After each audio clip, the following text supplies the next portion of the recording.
আসসালামু আলাইকুম। চলে আসলাম আবারও অ্যাডমিশনের জার্নির তৃতীয় গল্প নিয়ে।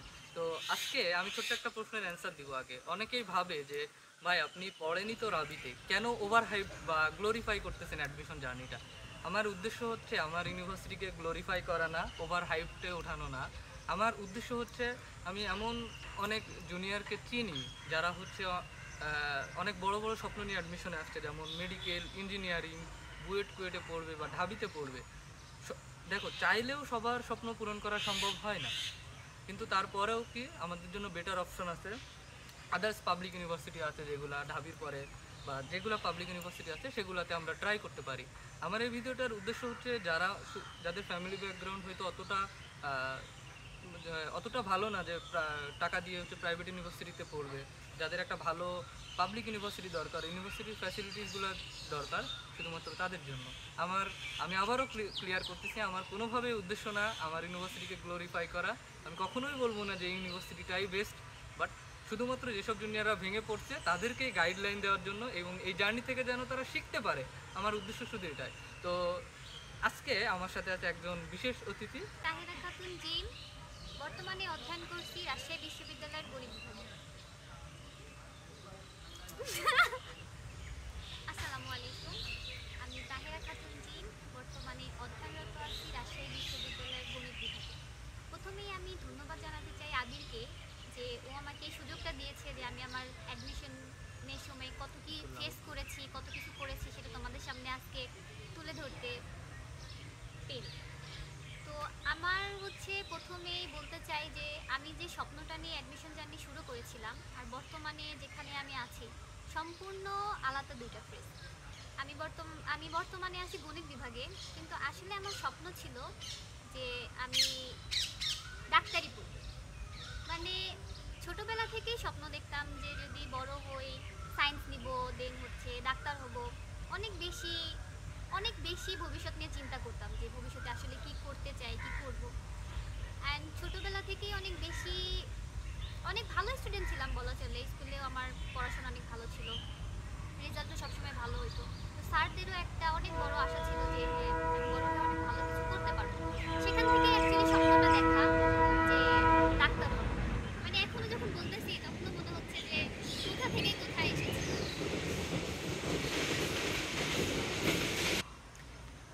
তারপর আমার আমার আশানুরূপ সব কিছুই ঘটতেছিল। মানে আমি হাই স্কুল দেন কলেজ সব কিছুতেই অনেক ভালো ফলাফলটাই করি।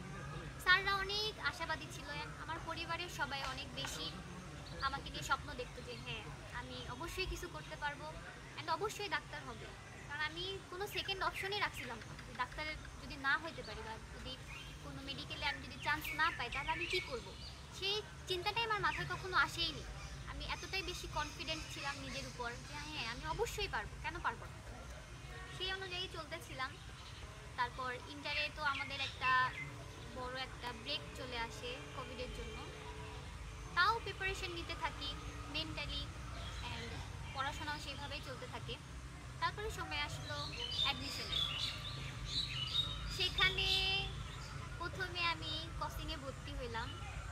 তারপরে অনেক বের কথা যখন চিন্তা করতাম তখন এখানে আমার বাবার কথা না বললেই না, আব্বু আমাকে অনেক বেশি সাপোর্ট করছে, অনেক বেশি মোটিভেট করতো যে হ্যাঁ যেটা আমি স্বপ্ন দেখতেছি অবশ্যই আমাকে সেটা পূরণ করতে হবে। তার দেখানো পথ অনুযায়ী চলতাম, চিন্তা করতাম যে অবশ্যই স্বপ্ন পূরণ করতেই হবে। এখানে আমার সাথে অনেক সবাই হয়তো কানেক্ট করতে পারবে, কারণ পরিবার সবার জীবনে অনেক বড় একটা বিষয়, অ্যান্ড সবাই চায় যে সেই অনুযায়ী যাতে যাই সেই জায়গায় যাইতে, এবং পরিবারের সবার মুখে যেন তাদেরকে প্রাউড ফিল করাইতে পারে যে হ্যাঁ আমার সন্তান অনেক বড় একটা জায়গায় গেছেন, স্বপ্ন পূরণ করছে। তো আমারও এরকম একটা বিষয় ছিল, অনেক বেশি কনফিডেন্স ছিলাম যে হবেই আমার। কোচিংয়ে গেলাম, কোচিংয়ে যেখানে পড়াইতো মোটামুটি আমি বুঝতে পারতাম বা ক্লাসও ভালো করছি, পরীক্ষাগুলো নিত সেখানেও ভালো রেজাল্ট করতাম, একটা সিরিয়ালের মধ্যে থাকতাম। ওখান থেকেও কনফিডেন্টটা বাড়লো, আচ্ছা ঠিক আছে যেহেতু এরকম রেজাল্ট আসছে তাহলে অবশ্যই হবে। তারপর মেডিকেল এক্সাম দিলাম। তখনও কনফিডেন্ট অনেক বেশি ছিল যে হয়তো হয়ে যাবে, কারণ এর আগের বছরগুলোতে কাটমার্ক অনেক কম ছিল। তো সেই অনুযায়ী আমি ভাবছিলাম যে অবশ্যই হয়ে যাবে। কম লাগাইছিলাম, কিন্তু আমাদের কোশ্চেন একটু ইজি ছিল, তাও কম লাগাই আগাইছিলাম, ভাবছিলাম হয়তো হয়ে যাবে, সবই ঠিকঠাক। বাসে আসার পরে আব্বু তো বললো হ্যাঁ ইনশাল্লাহ হবে। তারপরে রেজাল্ট এখনো বলতে গেলেও খারাপ লাগতেছে, মানে ওই দিনগুলো যখন মনে পড়ে অনেক বেশি। রেজাল্টে যখন আমার হইলো না, আমার এমন ছিল না যে আমি চান্স পাবো না বা কনফিডেন্ট ছিলাম না, আমি অনেক বেশি কনফিডেন্ট নিয়ে আগাইছিলাম। অ্যাডমিশনের সময় কোচিংয়ে যখন পড়তাম তখনও কনফিডেন্ট ছিলাম, ক্লাসে কনফিডেন্ট, কলেজে কনফিডেন্ট, সব ক্ষেত্রেই কনফিডেন্ট। দেন এসে অনেক বড় একটা ধাক্কা পাইলাম যে হয়তো যে কনফিডেন্টটা আমার মধ্যে ছিল বা যে স্বপ্নটা আমি দেখছিলাম সেটা হয়তো তার ক্যাপেবল আমি না। অনেক বেশি, মানে অনেক বেশি যে ব্রেক ডাউনের মধ্য দিয়ে আমি গেছি।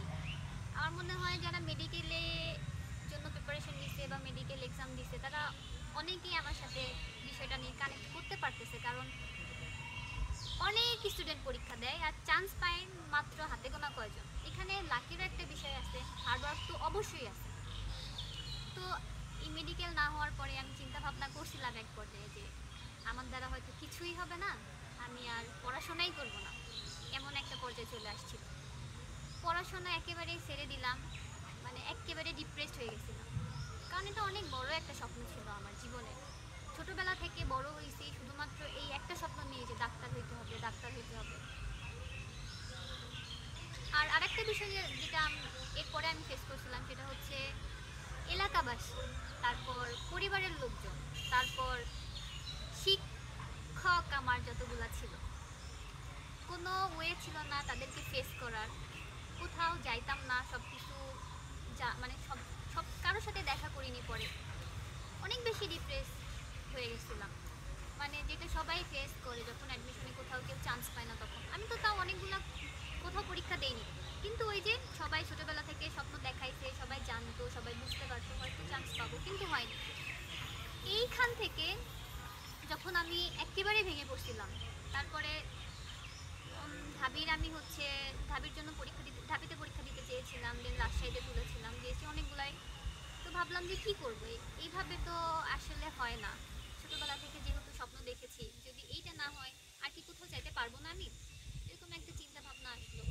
অলমোস্ট গিভ আপ করে দিয়েছিলাম সেই সময়। ও আরেকটা বিষয় আমি জানাতে চাই, সেটা হচ্ছে আমার কোনো মানে বড় ভাই ছিল না আশেপাশে, যে তার থেকে আমি একটু গাইডলাইন নিব যে এই পর্যায়ে যেহেতু আমি আসতে পারিনি, এখন আমার কি করা উচিত। সেই সাহায্য আমি আসলেই পাই নাই। আর আমাদের বাসাটা ছিল একেবারে গ্রামের মধ্যে, তো ওখানে হায়ার স্টাডি বলতে ইন্টার পর্যন্তই বোঝায়। সেখান থেকে যখন আমি স্বপ্ন দেখছিলাম যে ডাক্তার হব, তারপর হইতে পারিনি, এখন কি করা যায়, বিকল্প কি আদৌ আছে? আমি জানতামও না যে আসলে এরপরে কোথায় যাব বা কি করব, কি করা উচিত, কোথায় আবার ভর্তি হব, কোনো গাইডলাইন পাইনি। দেন এর মধ্যেই চলে আসলো হচ্ছে ঢাবির এক্সাম, এরপরে ছিল। তো কি করা যায়, মেবি তার মধ্যে 1 মাস মতো টাইম ছিল। তখন আবার সেই ফ্যামিলি, অলওয়েজ সবসময় যতই থ্যাঙ্কস জানাই না কেন, মানে যতই তাদেরকে ধন্যবাদ দিই সবসময় কমই হয়ে যাবে, কারণ তারা আমাকে সবসময় সাপোর্ট করছে। মেডিকেলি হয়নি তাও কখনো বলেনি যে ঠিক আছে, যেহেতু আমি গ্রামে ছিলাম বলতে পারতো যে ঠিক আছে আর পড়াশোনা করতে হবে, এটাও বলেনি কোনো সময়। তারা অনেক বেশি সাপোর্ট করছে। এরপরে আম্মু নিতান্ত জোর করে এই ক্ষেত্রে আম্মু আমাকে ভর্তি করে দেয় কোচিংয়ে। কোচিংয়ে ভর্তি হলাম। মেডিকেলে যখন কোচিংয়ে ছিলাম ওইখানে আমি খারাপ বলবো না, মোটামুটি হেল্পই পাইছি। বাট যখন আমি ভার্সিটি প্রিপারেশন নিতে আসলাম, কারণ ইঞ্জিনিয়ারিং দেওয়া তো সম্ভব না, যেহেতু মেডিকেলে আমি প্রিপারেশন নিয়েছি, আমার ম্যাথে তো আমি কিছুই করতাম না, জাস্ট মেডিকেলের জন্য বায়োলজিতে অনেক বেশি প্রায়োরিটি দিতে হতো, এই রিলেটেড সাবজেক্টগুলো। তো তখন চিন্তা আসলো আর যেহেতু কিছু করার নেই, এবার ভার্সিটির জন্যই আগাইতে হবে। তো ভর্তি হলাম কোচিংয়ে। ওই ক্ষেত্রে আমি বলবো তখন আমি আসলে একটু কমই হেল্প পাইছি বলতে গেলে। তাদের থেকে মোটিভেট একটু কমই হয়েছিলাম। তারপরে মনের মধ্যে একটু জেদ ছিল, যেহেতু কোথাও চান্স পাইনি, কিছু না কিছু তো করতেই হবে। এরপর কোচিংয়ে ভর্তি হইলাম, কোচিং করতে থাকলাম। তবে ওখান থেকে আসলে আমার ততটা লাভ হয়নি। রাবির আমার এখনো মনে আছে, ভাবিকে যেদিন আমি পরীক্ষা দিব তার 1 সপ্তাহ আগে আমি হচ্ছে, আমার একটা টিচার ছিল,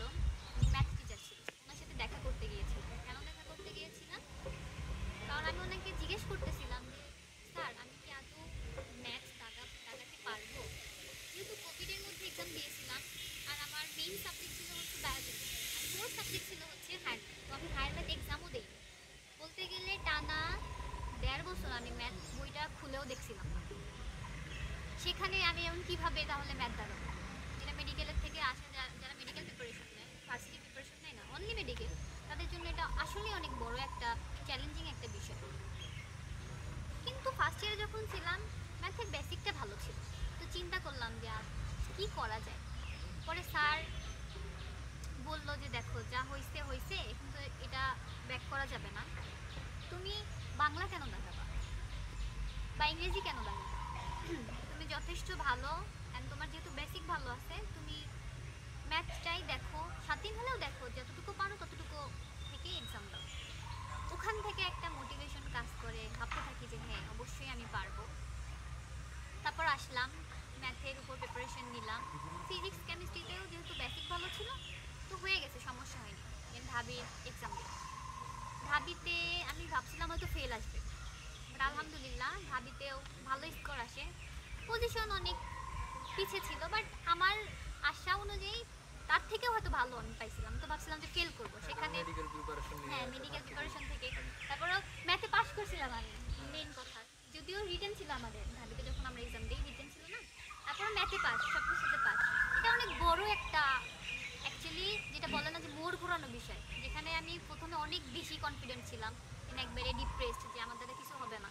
ওখান থেকে যখন আমি ম্যাথ প্রিপারেশন নিয়ে দেন ঢাবিতে এক্সাম দিলাম আর পাস করলাম, তখন মনে হলো যে হ্যাঁ আমি অবশ্যই পারবো, আমি সব কিছুই পারবো, তখন এটা ফিল করলাম।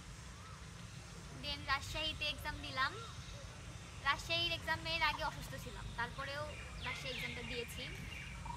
ভাবতেছিলাম অবশ্যই চান্স পাইতে হবে, কারণ এখন যদি কোথাও চান্স না হয় আর পরিবারের কারোর সামনে যাইতে পারবো না, ফেস করতে পারবো না কারোর।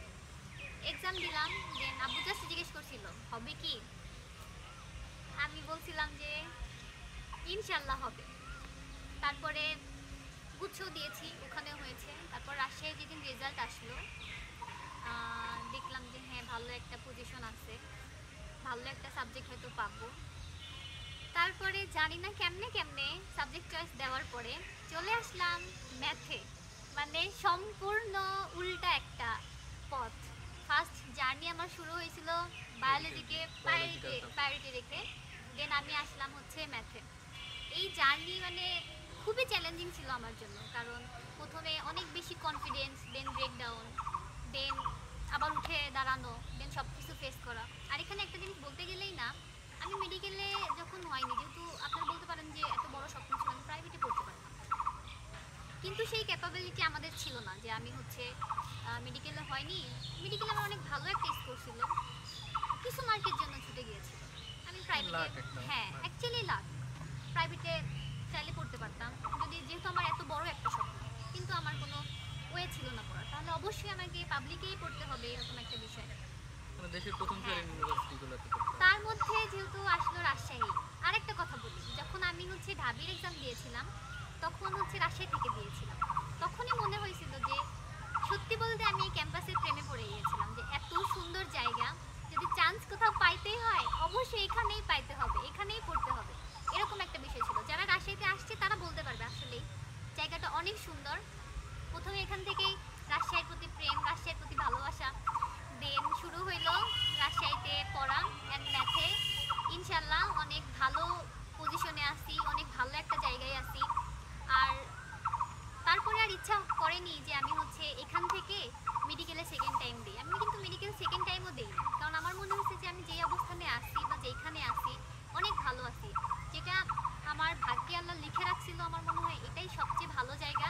আর এখান থেকে অনেক স্কোপ আছে, আমার অনেক কিছু করার মতো প্রবাবিলিটি আছে, আমি অনেক বড় হইতে পারবো এবং অনেক কিছু করতে পারবো।